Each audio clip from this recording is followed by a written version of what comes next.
Hello, hello, tirage mensuel de mi-janvier à mi-février, du coup, pour les Gémeaux. Désolée d'avoir pris du retard. Alors, j'ai eu ces cartes-ci. On me parle de deux choses. On me parle tout d'abord de, je pense, une situation de laquelle vous sortez. Vu qu'on est au mois de janvier, pour moi, c'est une situation qui était dans l'année passée. Peut-être fin d'année, mais ça peut être quelque chose que vous avez connu en 2025, qui était la contrainte, l'entrave, etc. On voit que la personne, vous voyez, elle est liée par des racines d'arbres, comme si ses bras étaient bloqués, bloqués, noués par les racines de l'arbre. Et on voit que le terrain est très très sec tout autour, c'est un peu le désert. Donc on sort d'une situation pas très rigolote, hein. On voit le monsieur, il a pas l'air très très heureux sur cette carte. On sort de ça. Pour moi, ça va avec cette carte-là. C'est-à-dire que vous avez connu une situation de contrainte, d'impuissance, peut-être en lien avec un échec. Un échec, ça peut être beaucoup de choses. Ça peut être un refus de prêt, ça peut être un échec sentimental, ça peut être un échec pro. Par exemple, vous vouliez grandement un nouveau travail et peut-être que vous avez passé des entretiens. Bon, bah, vous n'avez pas été retenu à ces entretiens. Ça peut être plein de choses. Ok, l'échec, vous le voyez large parce que j'ai pas un domaine particulier qui ressort là-dessus. Ça, pour moi, vous sortez de ça. Pourquoi vous sortez de ça? Pourquoi je dis que vous sortez de ça? Parce qu'à côté de ça, j'ai eu la carte de la force qui me dit que vous avez vraiment fait preuve de courage dans cette épreuve, quelle qu'elle soit, même si c'est une petite épreuve. Vous avez fait preuve de courage et de force et ça vous a permis de sortir de votre chrysalide et de recroître, de renaître un peu comme un, je dirais,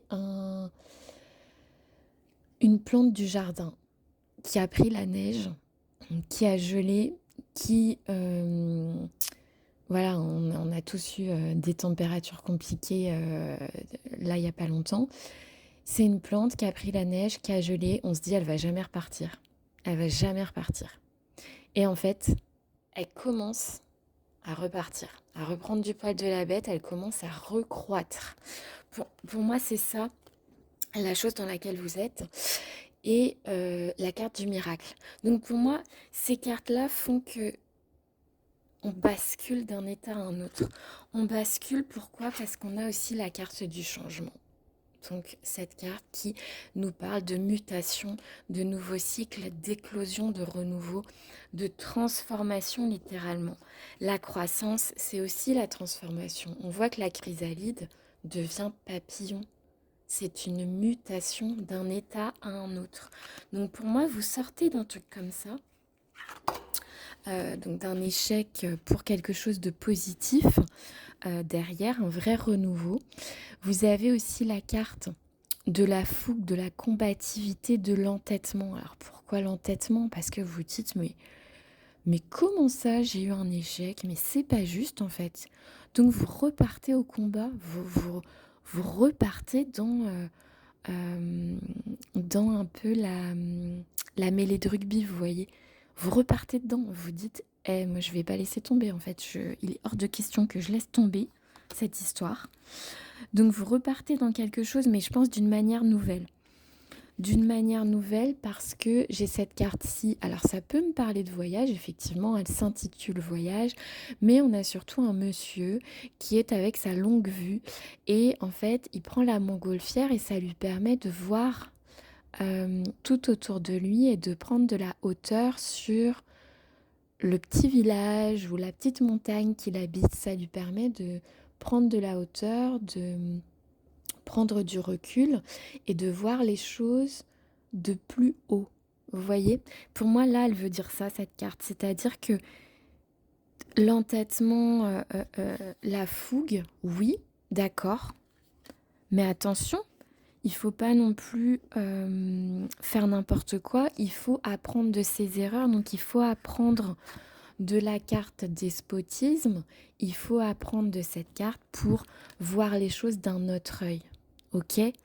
Et effectivement, repartir à zéro dans quelque chose, il y a cette notion de croissance, de changement, de miracle, hein. Moi, je reste vraiment sur cette carte-là. Vous pouvez tout à fait avoir ça. Vous devez juste changer de regard et de vision sur ce truc qui n'a pas fonctionné pour moi en 2025. Et on a la carte de la maison. Donc, c'est ce qui représente le foyer. Ça peut être la maison, mais aussi la voiture. Tout ce qui est en lien avec votre quotidien, en fait, votre petite routine. Et pour moi, alors soit il y a eu un échec par rapport à une maison, peut-être vous n'avez pas eu un bail, ou vous n'avez pas pu acheter la maison que vous vouliez, ou ça peut être ça, bien sûr, mais ça peut aussi être le fait que il y a des choses dans votre routine, dans votre vie quotidienne, vos horaires, votre vraiment vos petites habitudes du quotidien qui ont peut-être la nécessité d'être revues, d'être vues avec plus de globalité pour accéder à ce nouveau cycle, le miracle. Sortir de l'échec, sortir du despotisme et de la contrainte de l'enlisement. On sort des sables mouvants, pour moi, pour aller vers un changement qui est positif. Vous devez juste prendre du recul et regarder de plus haut. Vraiment, vous prenez votre regard et vous regardez comme si vous étiez dans une montgolfière. Vous regardez votre situation d'en haut et vous vous dites, ok, qu'est-ce qui mérite d'être continué? Qu'est-ce qui mérite d'être arrêté? Qu'est-ce qui mérite de changer peut-être dans mon quotidien? Et tout va très bien se passer pour vous. Donc je vous souhaite un très très joli mois, une très très belle année.